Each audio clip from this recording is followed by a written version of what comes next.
আজ বানাবো খুব অল্প সময় সুজির উপমা। দেখতে পাচ্ছ খালি কড়াইয়ের মধ্যে আমি সুজিটা ভাজা করার জন্য ঢেলে নিলাম, দিয়ে নাড়াচাড়া করে নিচ্ছি। এবার কড়াইয়ের মধ্যে সর্ষের তেল দেওয়ার পরে আমি কালো সর্ষে এবং পেঁয়াজ দিয়ে দেবো। আমি প্রথমে কালো সর্ষে দিতে ভুলে গেছিলাম, সেই যে কারণে পরে দিয়ে দিয়েছি।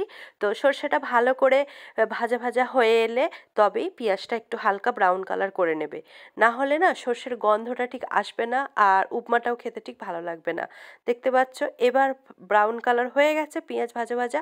এবার আমি মটরশুঁটি, গাজর, বিনস এর মধ্যে দিয়ে দিলাম। একটু সবজি দিয়ে খেতে না খুব ভালো লাগে।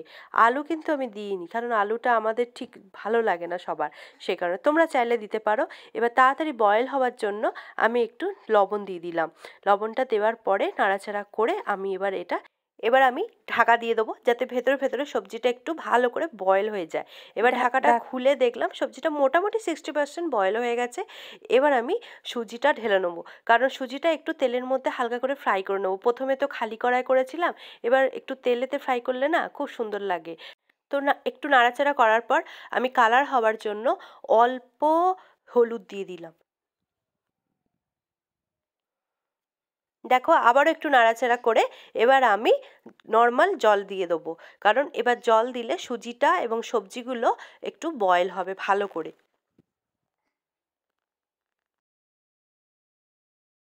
এবার আমি আবারও ঢাকা দিয়ে দিলাম।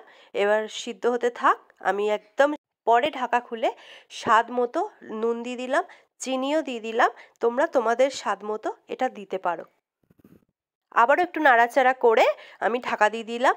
তো তোমরা চাইলে একটু জল দিতে পারো, যদি মনে হয় জল দেবে, আমার মনে হয়নি তাই দিইনি। তো একদম রেসিপিটার অন্তিম পর্বে এসে গেছি, ঢাকা খুলে দেখলাম রেসিপিটা একদম কমপ্লিট, আমার উপমা রেডি হয়ে গেছে। এবার শুধু খাওয়ার পালা। তো আমি একটা বোলের মধ্যে ঢেলে নিই, তারপর তোমাদের দেখাচ্ছি। দেখো বোলের মধ্যে ঢেলে নিলাম, কি সুন্দর লাগছে না? রেসিপিটা ভালো লাগলে অতি অবশ্যই একটা লাইক, শেয়ার এবং সাবস্ক্রাইব করে দিও। Thank you.